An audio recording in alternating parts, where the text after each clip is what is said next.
NBA 2K25 has a lot of new information. I've been breaking down everything from the badges, takeover, the builder specifically, very one of my favorite things. And today we're going to dive into the potential metas. I can see it already from the badges and takeovers, and even the builder has showcased a ton of what is going to be possible.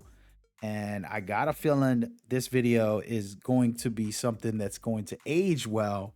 So I want you guys to leave your predictions in the comments as well of what you're seeing so far on what type of builds is going to be popular and what you're going to be making going forward. With that out of the way, I will remind you guys I do have my membership for YouTube. Very excited. And I need you guys to show love and support sharing this so we can get more people together to build this community so we can do giveaways. I'm going to be doing events. I'm going to be doing coaching and so much more for everybody in the community. So lock in for that, as I hope to give you the best of the best in the world. All right, with that out of the way, let's do it, baby. So first thing I want to talk about is the builder very quickly. I do have a video breaking this down, so we're not going to go all the way into the builder, guys. But what I did want to touch on is this feature that I talked about last year, that they tethered a bunch of different attributes. And I loved it. And I said, that's the right way to do it. If I'm a dunker, my vertical should be very high. If I'm a steel person, most of the time they're pretty fast, so you want to have some type of speed connected to that. And there's so many different things, all of this, like speed with ball, this should have speed and agility. There's just things that should be connected automatically, and I really felt like 2K needed to do better. And I probably spoke a little too harshly at the time last year, and now you're looking at almost over 10 things that are connected just to layups. So if we look at layups in this video that they showcased, the builder, they went and boosted up 99 driving layups. But all the plus signs are things that are affected by you putting up that one stat. So it is actually absolutely outrageous. And so what that means is you're going to have to really study this if you want to get the max potential. You can still have fun and just make a crazy cool build that you like. Personally, I always recommend people, hey, just do what you feel. Don't follow any YouTube videos. If you want to have a 99 anything, go for it. That's your choice, your time, your energy. But when it comes to the competitive scene and when you're really trying to get out there and dominate, this is going to be important. So we'll figure that out and we'll make a video breaking it down into details. But I just wanted to give you all that secret to something to think about when you start making your build. And speaking of builds, this is going to get crazy today. I'm going to give you guys the meta, aka the most overpowered builds possibly for the game. Very popular stuff that I think is going to be the trend from what we've seen.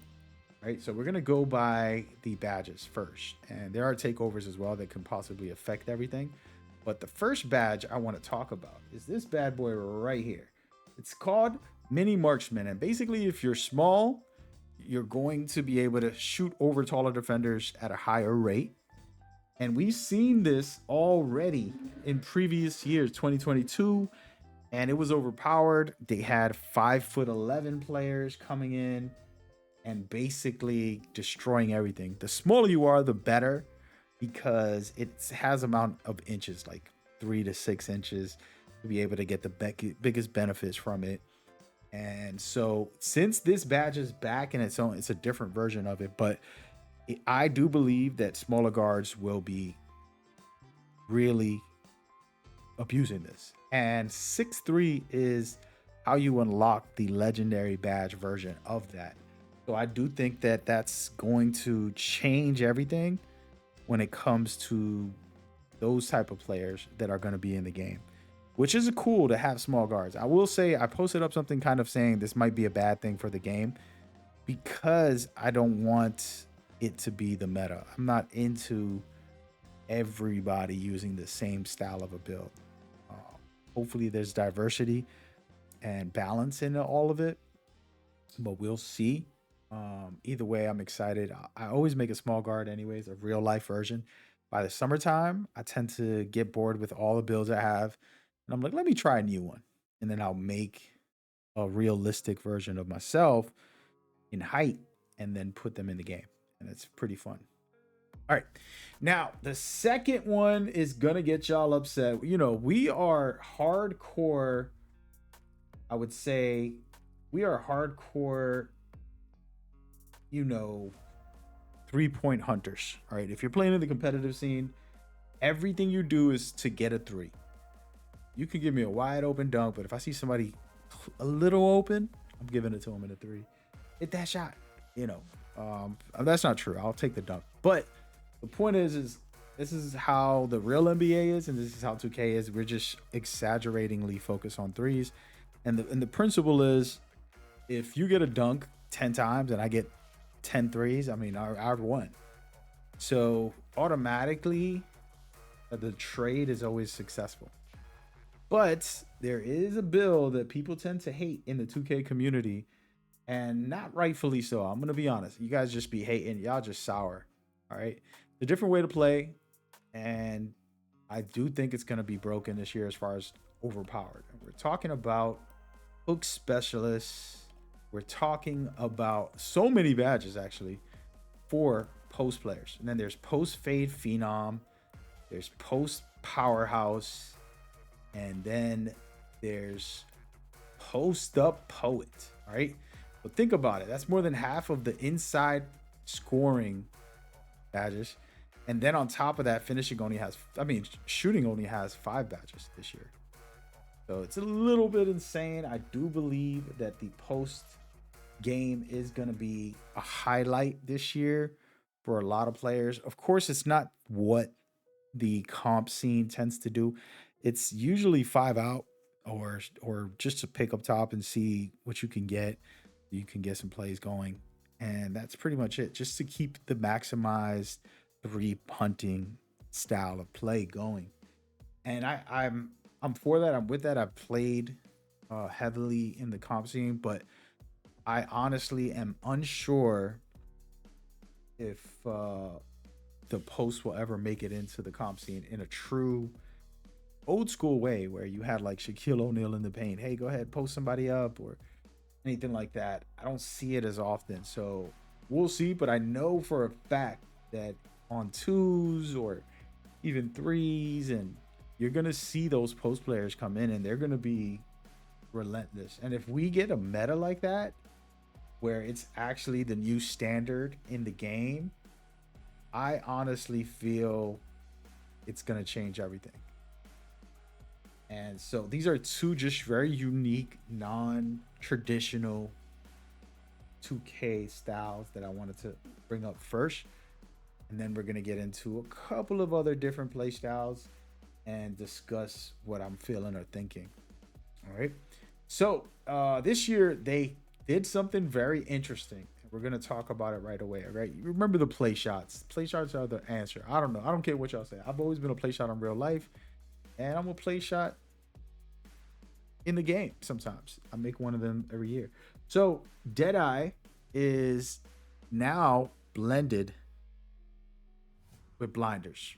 Okay. So this makes this badge probably overpowered now, and I probably want to have this on the legend badge version. So we're going to see how we get that and what are the requirements and all that good stuff. But the reason I wanted to start off with Deadeye and Shifty specifically, which improves your chances to make off the ball dribbles or difficult shots, which is going to be turnarounds and amazing stuff. This is the play shot badge right here, without a shadow of doubt. We're going to definitely be using that in the game like crazy. But I wanted to just say Deadeye as well, having blinders in it, makes this super crazy. All right. And then we still have a ankle breaker type of badge here with ankle assassin. Mike Wayne confirmed you can break some people ankles with that. And it's not always about breaking ankles. Just stunning them is good enough to kind of get yourself open. And we'll see how that plays out. But it's very, very good. It's going to be exciting. And then the last one for play shots is the lightning launch. The reason I'm liking lightning launch this year is because they said they changed and made it more dynamic.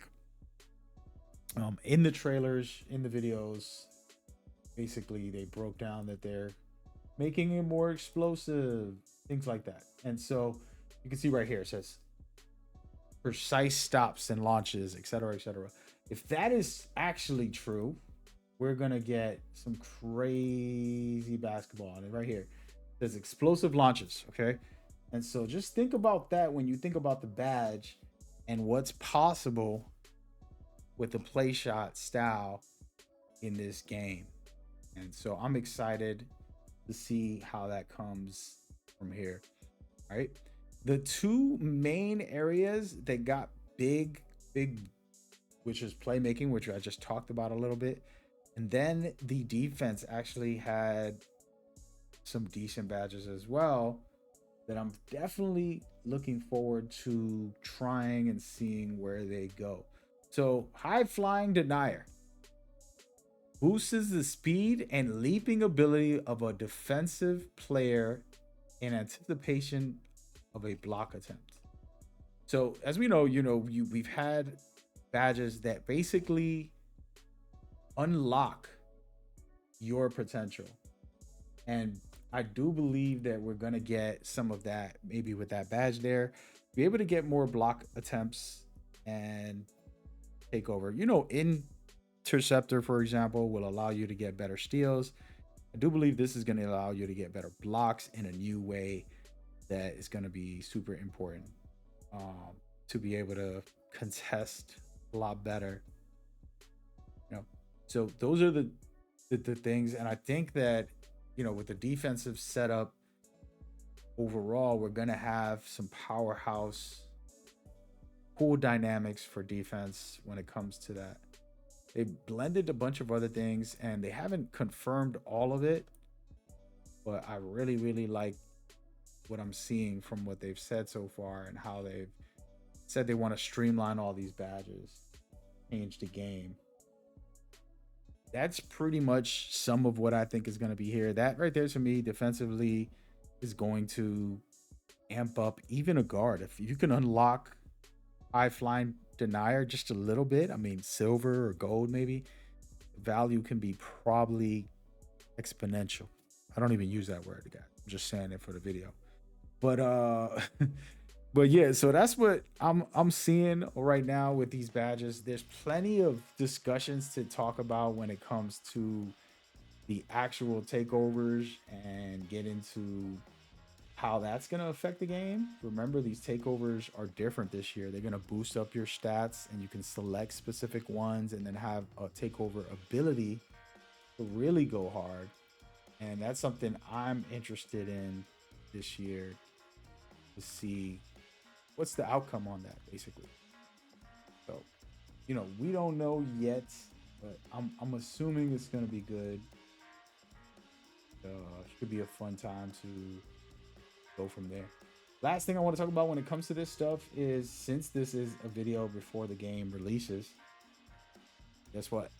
It's not all true. We got Zach, aka one of the best guys when it comes to MyPlayer. He really focuses in. You can see here he was answering something on Discord and it says, what is the scaling like between the badge levels? And then he basically explains that the higher the attribute, it increases, the value progressively to make it more powerful.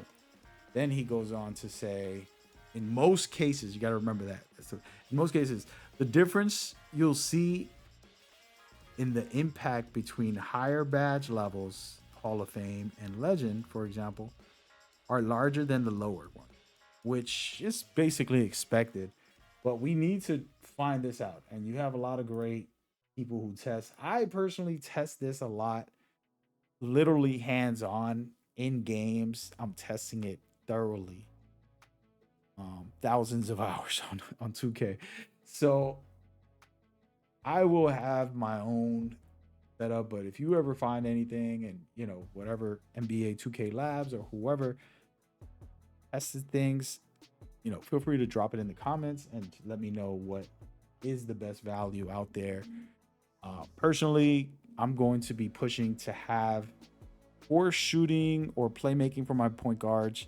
I want to have legend badges that are really good, but I also want to be good defensively. So I'm going to try to balance the builds out and not just focusing on high attributes.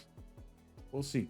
But yeah, I hope this video gave you guys some exciting, okay, this is what is possible out there. This is what we're looking at. It's going to be a fun time to make your build and figure out, you know, what works.